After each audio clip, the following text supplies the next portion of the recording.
감사하겠습니다. 지난주 화요일 날 남양주 한양병원에 가서 전복수 권사님을 뵀습니다. 사진을 한번 제가 찍은 게 아니고 우리 소상희 권사님이 찍어 주셨는데 저렇게 누워 계세요. 수술 후에 의식이 이제 조금씩 돌아오시는 것 같아요. 제가 깜짝 놀랐던 거는 저렇게 교회 가까이 대고 제가 인사를 드렸어요. 권사님, 뚝섬교회 이기동 목사입니다 라고 인사를 드렸는데 숨소리가 달라지시는 거예요. 듣고 계신 거예요. 몸에 감각은 없을지라도요 다 듣고 계신 것 같더라고요. 권사님, 뚝섬교회 이기동 목사입니다 라고 인사를 드렸는데 숨소리가 다르시더라고요. 그 모습을 보고 제가 좀 마음이 먹먹했습니다. 그 모습이 꼭 돌아가시기 전 저의 할아버지 모습하고 똑같았어요. 마음이 좀 먹먹해서 잠시 있다가 권사님 이불 속에 있는 손을 꺼내서 손을 잡고 권사님한테 말씀을 읽어드렸습니다. 그리고 영접 기도를 해드렸고 그리고 찬양을 불러드렸어요. 저는 우리 권사님이 다 듣고 계셨을 거라 생각을 합니다.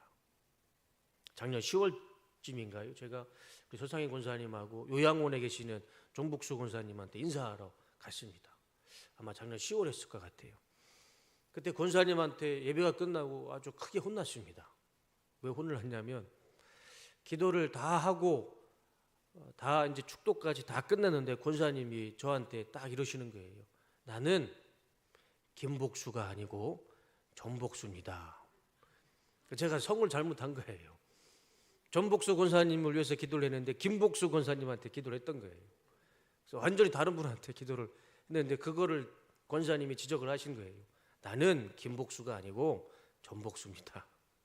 제가 크게 혼났습니다. 혼날만 했죠.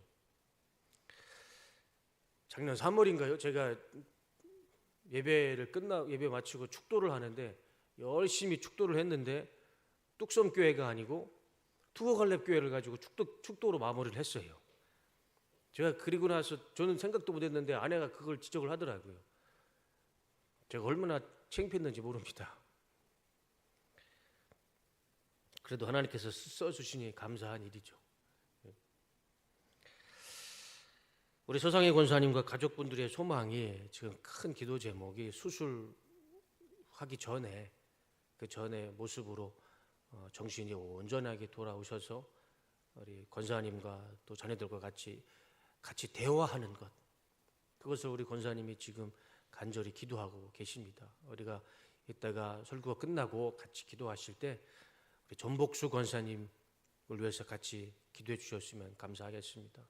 우리가 우리 권사님을 위해서 기도할 때 하나님께서 우리의 기도를 들으시고 우리 권사님의 눈이 활짝 띄어질 수 있도록, 그래서 소상희 권사님과 다시 한번 이야기를 하실 수 있도록, 우리 권사님의 기력이 돌아올 수 있도록 다 같이 기도해 주시면 감사하겠습니다. 오늘 말씀을 보시면 예수님이 이제 나인성이라는 그 성에 들어가시는데 과부의 아들이 죽어서 장례 행렬이 이제 그 성에서 나오는 그 행렬과 예수님이 마주치셨습니다. 이 어머니는 남편도 죽고 자신의 삶의 전부였던 아들까지 죽은 상황이죠. 삶의 아마 이유가 사라졌을 상황이었을 겁니다. 유대 관습을 보면 자식을 잃은 부모님은요, 이 행렬 뒤에 따라가는 게 아니라 맨 앞에 서서 무덤까지 그 어머니든 아버지든 그 행렬을 인도해야 됩니다. 그러니까 이 어머니는 행렬 뒤에 따라간 게 아니고 맨 앞에 서서 이 아들의 관을, 이 행렬을 인도했던 것이죠. 그런데 아들이 죽었으니 얼마나 어머니가 마음이 아팠겠습니까? 얼마나 마음이 상심이 됐겠습니까? 하나밖에 없는 아들이 죽었는데 울면서 아들을 그리워하면서 그 장례 맨 앞에서 어머니가 가고 있을 때 예수님께서 그 모습을 보신 거예요. 그리고 나서 예수님이 장례 행렬을 멈추고 그 어머니에게 가서 이렇게 말씀하십니다. 13절. 주께서 과부를 보시고 불쌍히 여기사 울지 말라 하시고, 예수님이 그 어머니를 보고 한 말씀 하셨어요. 울지 말아라. 울지 말아라. 예수님도 참 마음이 아프셨을 거예요. 그러니까 그렇게 서글프게 울고 있는 그 어머니를 보시고 예수님께서 한 말씀 하셨잖아요. 울지 말아라. 울지 말아라. 그리고 예수님이 어떻게 하시냐면 그 죽은 아들 관을 손을 얹습니다. 여러분, 이게 얼마나 큰 문제인지 아세요? 구약 율법에 보면 시체를 가까이 하고 시체를 만지면 그것이 무엇을 의미합니까? 그 자체가 부정한 의미입니다. 불의하고 부정한 거예요.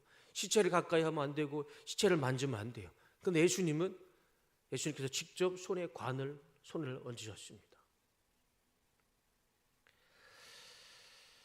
예수님도 분명히 아셨을 겁니다. 시체를 가까이 하지 않고 시체를 만지면 안 된다는 것. 예수님도 다 아셨지만 예수님은 그래도 그 관에 손을 얹으셨어요. 예수님은 율법과 관습, 그 상황에서는 중요하지 않았습니다. 예수님이 눈에 들어온 것은 무엇이었을까요? 이 죽은 아들을 살리는 게 예수님한테는 더 우선순위였습니다. 장례 행렬 맨 앞에서 울면서 걸어가는 이 어머니의 눈물을 먼저 보셨어요. 관습, 율법, 예수님은 우선순위가 아니었어요. 그 순간에 예수님이 가장 먼저 생각했던 것, 울고 있는 어머니의 마음이었고 그 죽은 아들을 살리고자 했던 마음이 우선순위였던 겁니다. 그렇지 않고는 그 관에 예수님의 손을 얹을 수가 없어요. 그리고 나서 예수님이 이렇게 말씀하십니다. 14절. 가까이 가서 그 관에 손을 대시니 맨 자들이 서는지라. 예수께서 이르시되 청년아 내가 내게 말하노니 일어나라 하시매. 길게 말씀하지도 않았어요. 청년아 내가 너에게 말한다. 일어나라. 그게 죽은 시체한테 하실 말씀은 아니잖아요. 그럼에도 예수님은 그 죽은 시체에 관에 손을 얹고 그 죽은 시체를 향해 말씀하신 겁니다. 아들아 일어나라. 그랬을 때 죽었던 이 아들의 심장이 뛰기 시작합니다. 차디차게 식었던 시체에 피가 돌기 시작합니다. 몸에 따뜻한 온기가 돌아가기 시작합니다. 그리고 그 관에서 이 아들이 일어나서 이야기를 하기 시작합니다. 이 아들이 다시 살아났어요. 이게 오늘 본문의 말씀이죠. 이 말씀을 통해서 두 가지 말씀의 은혜를 생각해보고 이 말씀 붙잡고 기도하길 원합니다. 첫 번째는 하나님 앞에 우리는 울어야 됩니다. 사람 앞에서 우는 것 별로 의미 없습니다. 사람 앞에 아무리 울어봐야 사람 해줄 수 있는 것은 아무것도 없습니다. 그냥 위로하는 말 한마디, 그냥 어깨에 토닥이는 그 손길 한간, 그거 외에는 우리가 해줄 수 있는 게 아무것도 없어요. 그러나 하나님 앞에서 울었을 때는 하나님이 그 사람을 위로해 주십니다. 하나님 앞에 애통한 자는 하나님이 그에게 은혜를 베풀어 주십니다. 성경에 하나님 앞에서 울었더니 하나님께서 그 사람을 축복해 준 사람 대표적인 한 사람이 있어요. 누구일까요? 이 사람이 하나님 앞에 통곡하며 울었더니 하나님께서 이 사람의 병도 고쳐주시고 15년 동안 인생을 더 살게 해주셨습니다. 이 사람이 누굽니까? 히스기야요. 히스기야가 왜 그 병이 치유되고 그 죽을 병이 치유되고 왜 15년을 더 사는 줄 아십니까? 말씀을 가만히 보면 히스기야는 한 게 없어요. 하나님 앞에 한 게 없어요. 하나님 앞에 그냥 울었어요. 이사야 38장에 보면 히스기야가 죽을 병에 걸립니다. 그래서 그 당시 선지자였던 이사야가 히스기야를 찾아옵니다. 이야기를 합니다. 왕이시여, 왕은 죽을 병에 걸렸습니다.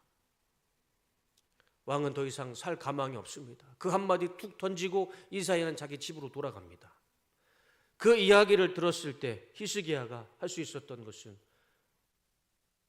1절과 3절, 이사야 38장 1절과 3절, 히스기야 할 수 있었던 것은 이거밖에 없었습니다. 2절, 히스기야가 얼굴을 벽으로 향하고 여호와께 기도하여 이르되 여호와여 구하오니 내가 주 앞에서 진실함과 전심으로 행하며 주의 목전에서 선하게 행하는 것을 기억하옵소서 하고 히스기야가 심히 통곡하니, 하나님, 내가 하나님 앞에 했던 것을 기억해 주시옵소서. 그 한마디를 가지고 하나님 앞에 통곡하면서 눈물을 흘리면서 하나님 앞에 기도했습니다. 얼마나 간절히 기도했으면, 얼마나 눈물을 흘리며 애통하며 기도를 했으면 하나님께서 집으로 돌아가는 이사야에게 말씀하십니다. 이사야야, 너 다시 히스기야로 돌아가라. 그리고 내가 하는 말을 전해줘라. 그게 4절과 6절의 말씀입니다. 이에 여호와의 말씀이 이사야에게 임하여 이르시되 너는 가서 히스기야에게 이르기를 내 조상 다윗의 하나님 여호와께서 이같이 말씀하시기를 내가 내 기도를 들었고 내 눈물을 보았노라. 내가 내 수한에 15년을 더하고 너와 이 성을 아수르 왕의 손에서 건져내겠고 내가 또 이 성을 보호하리라. 내가 네 기도를 들었고 너의 눈물을 보았다. 그래서 내가 네 병을 고쳐줄 것이고 너를 15년 동안 더 살게 할 것이고 네가 통치하는 이스라엘은 내가 대신 보호해 주겠다. 히스기야가 병고침을 받고 15년을 살고 이스라엘 전체가 하나님의 은혜로 보호할 수 있었던 것, 그 이유가 어디에 있습니까? 하나님 앞에 통곡하니라. 우리가 하나님 앞에 애통한 마음으로 기도했을 때 하나님께서는 우리의 기도를 외면하지 않으시고 우리의 기도와 우리의 눈물을 하나님께서 보시고 응답해 주실 줄로 믿습니다. 이 히스기야뿐만 아니에요. 또 한 사람이 있습니다. 이 사람이 하나님의 성막에 가서 하나님 앞에 통곡하면서 하나님 앞에 몸부림치면서 기도합니다. 오해를 받아요. 술 취한 사람이라고 오해를 받습니다. 그만큼 막 울부짖으면서 하나님 앞에 애통한 마음으로 기도했습니다. 그랬더니 하나님이 그 기도를 응답해 주셨어요. 누구입니까? 한나입니다. 한나. 한나가 마음이 괴로워서 여호와께 기도하고 통곡하며 서원하여 이르되 히스기야하고 똑같죠. 하나님 앞에 기도하고 통곡했습니다. 얼마나 기도를 했으면, 얼마나 몸부림치며 애통하며 하나님 앞에 기도를 했으면 엘리 제사장이 혼내키잖아요. 술 먹고 그렇게 와서 술주정하지 마라.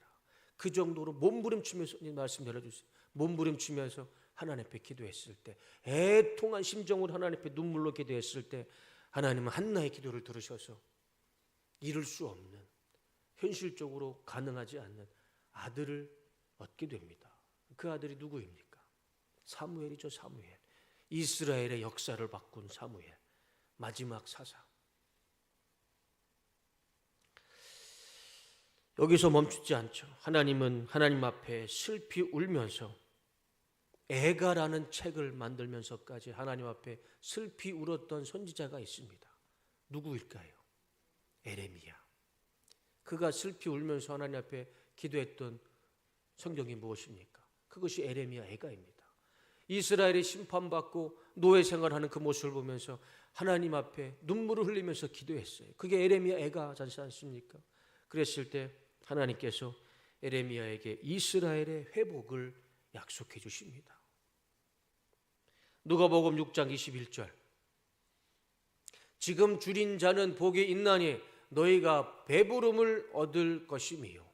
지금 우는 자는 복이 있나니 너희가 웃을 것이미요. 예수께서 그가 우는 것과 또 함께 온 유대인들이 우는 것을 보시고 심령의 비통이 여기사 불쌍히 여기사. 우리 주님은요, 주님 앞에 눈물 흘리며 애통하며 기도하는 자를 주님께서 불쌍히 여겨주신다 말씀해 주고 있습니다. 하나님 앞에 우는 자가 웃을 것이고 하나님 앞에 우는 자가 하나님의 긍휼하심을 받을 것입니다. 우리 시간 하나님 앞에 기도할 때 애통하는 마음으로 하나님 앞에 통곡이라도 하면서 하나님 앞에 기도했을 때 하나님께서는 우리의 삶을 불쌍히 여기시고 우리의 기도를 들어주실 줄로 믿습니다. 우리의 아픔이 치유되고 회복되는 히스기야처럼, 한나처럼, 에레미야처럼 우리의 삶도 하나님께서 축복해 주실 줄로 믿습니다. 두 번째는 예수님의 말씀만 있으면 기적은 일어납니다. 다 필요 없습니다. 다 소용없어요. 예수님의 말씀만 있으면 됩니다. 이 아들이 살아난 이유 중에는 첫 번째, 이 장례 행렬 맨 앞에서 그 아들을 잃고 애통해하며 슬퍼하며 울고 있는 그 어머니를 보았을 때 예수님께서 불쌍히 여기셨어요. 그리고 또 하나가 있다면 그 어머니에게 또 그 아들에게 짧은 한마디 한 말씀이 있었습니다. 누가복음 7장 14절 말씀이죠. 다 같이 한번 읽어보겠습니다. 시작. 가까이 가서 그 관에 손을 대시니 맨 자들이 서는지라 예수께서 이르시되 청년아 내가 내게 말하노니 일어나라 하시매. 더 말씀 길게 하지도 않았어요. 청년아 내가 너에게 말한다. 일어나라. 이 짧은 한마디, 이 한마디 하셨을 때 죽었던 청년이 그 자리에서 일어났던 것입니다. 예수님의 이 짧은 한마디면 죽었던 자도 다시 살아나는 기적이 일어났습니다. 우리도 예수님의 말씀을 듣기 원합니다. 우리도 예수님의 말씀 한마디면 우리의 아픔이 치유되고 죽어있고 잠재되어 있는 어둠 속에 있는 우리의 영혼이 다시 한번 일어나고 다시 한번 소생케 되는 기적이 나타날 줄로 믿습니다. 그런데 참 감사한 것은요, 이미 우리에게는 이 예수님의 말씀이 우리에게는 우리 손에 이미 주어졌습니다. 모든 질병을 고칠 수 있고 우리의 삶을 변화시킬 수 있고 죽은 자도 다시 살릴 수 있는 예수님의 말씀이 이미 우리에게는 우리 손에 있습니다. 그게 어디에 있습니까? 지금 내 앞에 있는 성경에 하나님의 말씀, 예수님의 말씀이 다 들어있어요. 우리는 이 말씀 붙잡고 기도하고 이 말씀 붙잡고 우리가 순종했을 때 우리 삶 가운데 기적은 나타날 줄로 믿습니다. 더 필요한 말씀이 어디 있겠습니까? 우리에게 더 필요한 하나님의 말씀이 어디 있습니까? 이 성경 66권에 하나님이 우리에게 모든 완벽한 말씀을 주셨습니다. 우리는 이 하나님의 말씀, 이 예수님의 말씀을 붙잡고 기도했을 때 이 아들이 살아나는 기적처럼 죽어있는 우리의 모든 삶이 다시 살아나는 기적과 은혜가 나타날 줄로 믿습니다. 오늘 예수님께서 우리에게 말씀하십니다. 내가 너희에게 말하노니 일어나라. 내가 너희에게 말하노니 질병은 치유되고 아픔은 회복되고 어둠은 사라질지어다. 우리 주님께서 우리에게 동일하게 말씀해 주십니다. 오늘 이 말씀 붙잡고 하나님 앞에 애통한 심정으로, 통곡하는 심정으로 하나님 앞에 기도했을 때 지금 내 앞에 있는 인생의 모든 아픔과 질병과 문제들이 하나님 안에서 다 치유되고 회복되고 소생케 되는 은혜와 역사가 일어날 줄로 믿습니다.